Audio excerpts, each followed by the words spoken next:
이번에 또 이제 제일 중요한 아까 그 공공재와 공유자원과 마찬가지로 굉장히 중요한 외부 효과라는 게 있는데요.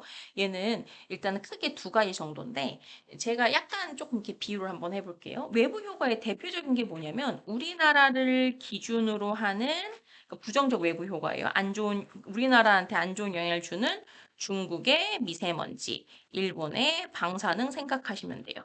오케이? 그럼 조금 이해되죠? 외부적으로 얘가 효과가 나오는 건데 지금 얘네는 우리한테 미세먼지든 방사능이든 부정적 영향을 끼치잖아요. 근데 우리한테 그거에 대해서 배상을 해요, 안 해요? 안 하죠. 그러니까 어때요? 자빠져 이놈들이.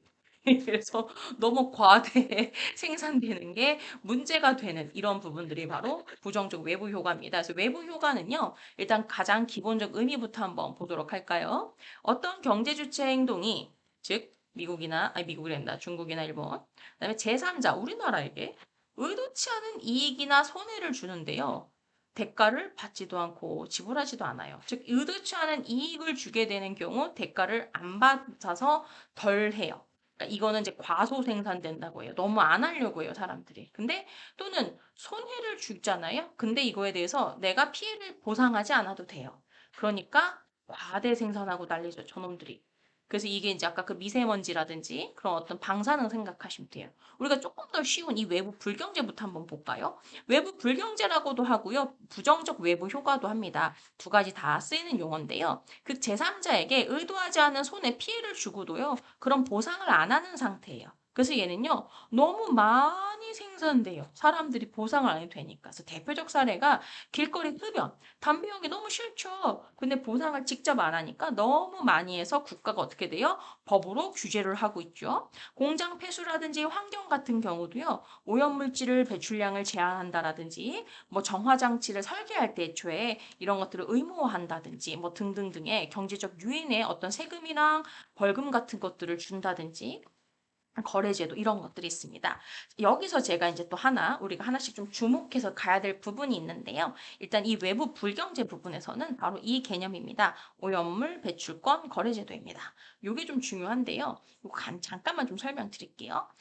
일단은 제가 그때 얘기한 것처럼 이러한 시장 실패를 해결하는 주체는 바로 정부예요. 정부가 알아서 개입을 하는데 이게 하나의 국가를 넘어 지구가 되면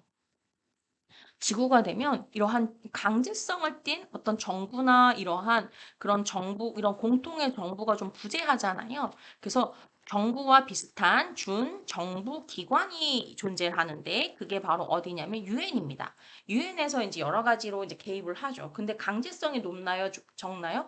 별로 높지는 않습니다. 그렇죠? 그래서 사람들이 막 탈퇴하고 도망가고 막 그러잖아요. 그래서 이제 우리 이 제한된 환경 같은 경우에 이 환경 같은 경우는 특히나 이제 대표적으로 이게 공유 자원인데요. 즉 모든 사람이 써요.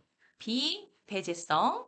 근데 양이 제한되어 있어요. 그거는 경합성. 그래서 비배제성과 그다음에 경합성을 갖고 있는 이러한 공유 자원인 경우에는 이러한 피해나 이런 것들이 굉장히 막대하겠죠. 그래서 이거를 막고자 얘네가 근데 강제성은 적으니까 뭘 하기로 했냐면 바로 이 오염물 배출권 거래 제도를 하기로 한 거예요. 그래서 이걸 토대로 하는 거죠. 예를 들면 이러합니다.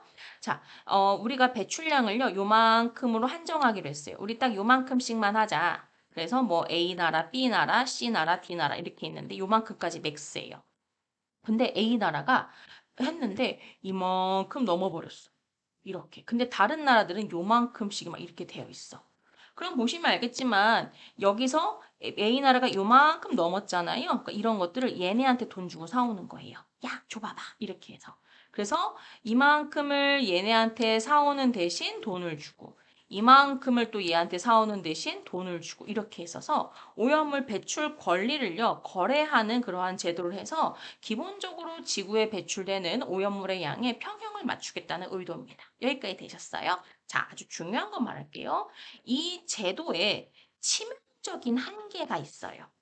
바로 뭐냐면, 여러분 다 아시겠지만, 그렇지만 환경은 계속해서 파괴돼요. 오히려 이런 환경 파괴를 이러한 권리로서 정당화하는 문제가 생겨요. 즉, 얘는요, 환경이라는 그러한 대상이랑 이런 부분은요, 얘는 경제재가 아니에요. 아니라 우리가 다 같이 노려야 되는 공유 자원에 해당하는 공유제거든요. 근데 이런 거를요, 이러한 그 거래라는 이러한 제도로 그럼에도 불구하고 경제제로 간주를 한 건 거죠. 경제제처럼 돈 주고 사도 되는 것처럼 이것을 간주했기 때문에 이러한 파괴 자체가 정당화된다는 문제점이 있어요. 정확하게 이거는 비슷한 문제는 가톨릭을 비롯한 다수의 학교들이 나오고 정확하게 이 부분은 서강대 경영에서 나왔던 그런 핵심적인 문제 중에 하나입니다. 꼭 기억하고 계시면 도움 많이 되실 거예요. 긍정적 외부 효과는 조금 이따 하도록 하죠. 수고하셨어요.